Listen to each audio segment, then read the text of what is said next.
Hello friends, तू मो केदार मु तो गौरी सीरियल रे आपण माने देखिबाकू पाइबे कि जे भवानी शंकर रत्नमाला घर को जाए जिनिस पत्र फपाड़ी उपाड़ी करती तापरे रत्नमाला कहती प्लीज भाई रागनी रागनी शिवानी तो विवाह करबा पई राजी हो जाइछि। तापरे से कौन बोली चुप पड़ी रहिबे। तापरे से रत्नमाला कहबे किंतु गोटे प्रॉब्लम कहबे रत्नमाला। तापरे से भवानी शंकर आश्चर्य हो जाती आओ शिवानी रत्नमालार स्वामी शिवानी को कहती सतरे माँ तू कौन सतरे राजी हो जाइछु कि मु तो माँ को कथा देथिबारु कथा तो रखी हेबो।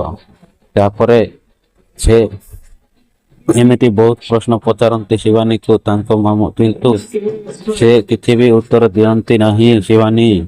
तापर कौन सांग माने ए शिवानी एवं भवानी शंकर कौन सतरे विवाह करने को जाउचंती। आपण माने कमेंट रे निश्चय जणांतु कि भवानी शंकर सहित विवाह करिवे ना तांको पूर्व जन्मर साथी को खोजिबारे लगिबे एवं सेठी सफल हेबे। आपण कमेंट करी हम चैनल को सब्सक्राइब करी रखंतु।